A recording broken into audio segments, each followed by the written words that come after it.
Hello, my friends, and welcome back. Thank you very much for being with me again today. NATO accepted the application of Finland and Sweden due to the fact that Turkey got everything it demanded, required, requested from the two countries. So Erdogan got his bag on his back and going back to Turkey full of victories for his country and for his ego. He's a very shrewd politician. He's got balls and he is courageous. That's a fact. And what can I say? He might be a little bazaar boy, but nevertheless, it works with his. I would say that we're the feminized leaders of the West who are very concerned with their popularity and no, they are emasculated. That's the word, emasculated leaders of the West who are behaving like school boys. Now, that's a fact. See what's happening next. Obviously, Russia was listening to whatever happened in Madrid, Spain, where the NATO summit is taking place. And obviously, they made their own statements regarding the Finland and Sweden's applications. And this is what President of Russia, Vladimir Vladimirovich Putin, had to say. This article comes from my friends Reuters, June 29th, 2022. And Putin said, Russia will respond if NATO sets up infrastructure in Finland and Sweden, like they did in Romania and Poland. Remember those defensive infrastructure rackets for Iran, in case Iran sends some rockets to Europe? Okay. So, Moscow, President Vladimir Putin said on Wednesday that Russia would respond in kind if NATO deployed troops and infrastructure in Finland and Sweden after they joined the US-led military alliance. How could that happen? Remember Nicaragua? Nicaragua just allowed about 270 Russian troops to come over there for 6 months, just do some basic training and help with if there are earthquakes or some fires. And also they allow Russia to bring some military infrastructure. I wonder what that might be. And then the Americans all like, oh, fuck, that's about 500 miles away from Florida. Jesus, but it's okay. That the DeSantis over there. So let him take it. All right, and I'm quoting. And Nicaragua is not the only one. If you remember, Argentina wants to be part of BRICS, so wants to join the club together with Iran. That's not good news for the big club. And I'm quoting, with Sweden and Finland, we don't have the problems that we have with Ukraine. They want to join NATO? Go ahead, Putin told Russia state television after talks with regional leaders in the Central Asian ex-Soviet state of Turkmenistan.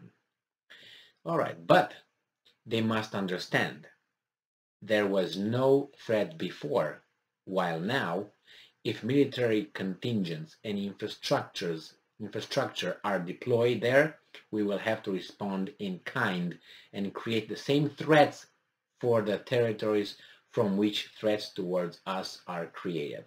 Or maybe they just deploy around over there a few rockets and, okay, Sweden and Finland, now we got you in our sights, like they said to Romania. I said Romania was not, when Romania accepted to be under American occupation, NATO help, sorry, my bad, and accept those rocket systems, defensive rocket systems in Romania to defend NATO. That Romania will never get close to. It's going to be operated by only one country. What's that country? Thank you. Yeah, United States of America. Then the same thing, if that would happen in Finland, Putin said, okay, congratulations, Romania. We didn't have any rockets with coordinates ready for you with atomic nuclear bombs, nuclear warheads. Now we have. So in case of something, we have just close our eyes and do like, and one of those is for you, Romania. So congratulations, good job. Now I can't say what I think about that. That's a different story, but I always say, you know, Romania is a beautiful country. Too bad it's populated with humans. All right, that tells you all what you need to know about my feelings for my country of origin. Not the country, for the people that I left over there, or better put, I had to leave, and I couldn't stand living with them. Not all of them, about 99.9%. All right, so Putin made this, he said everything was fine between us, but now there might be some tensions. There certainly will, he said. It's inevitable if there is a threat to us. I think so. He said it was inevitable that Moscow's relations with Helsinki and Stockholm would sour over their NATO membership. Putin made his comments a day after NATO member Turkey lifted its veto over the bid by Finland and Sweden to join the alliance after the three nations agreed to protect each other's security. Oh, isn't that beautiful? Oh, sweet. The move means Helsinki and Stockholm can proceed with their application to join NATO, making the biggest shift in European security in decades. Putin added that the objectives of what Moscow calls its special military operation in Ukraine remain unchanged, that its goal was to liberate eastern Ukraine's Donbas region and create conditions to ensure Russia's security. And they will do that. He said Russian troops had advanced in Ukraine and that a military intervention was going as planned.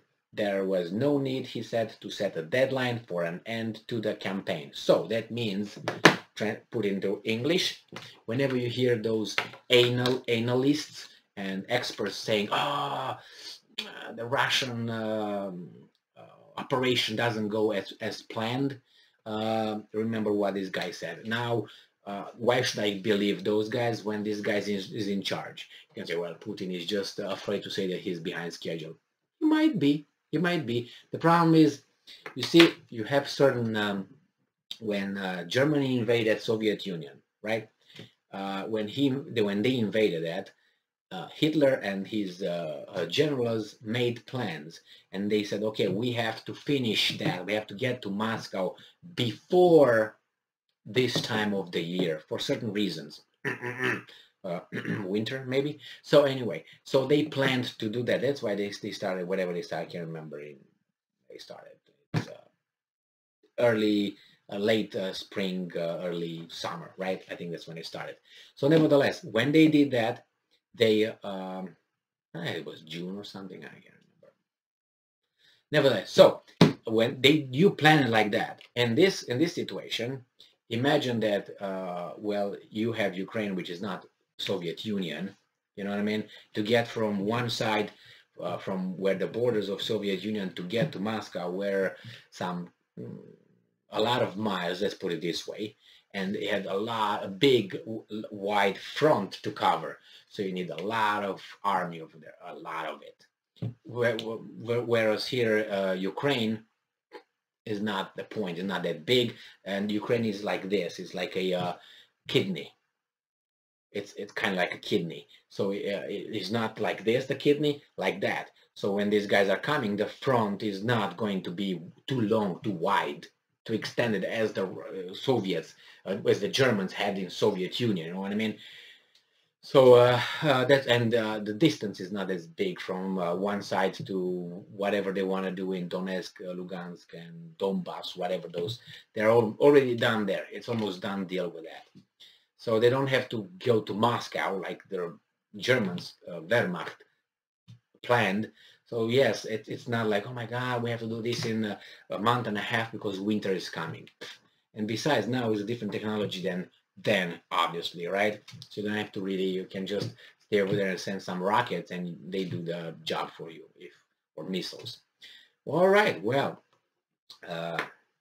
now we know if Finland and Sweden are going to decide to have NATO troops and NATO infrastructure. Russia will respond in kind. And I'm waiting for that deployment in Central America. Thank you very much for being with me again today. Stay strong, stay smart, look for the truth, and be just.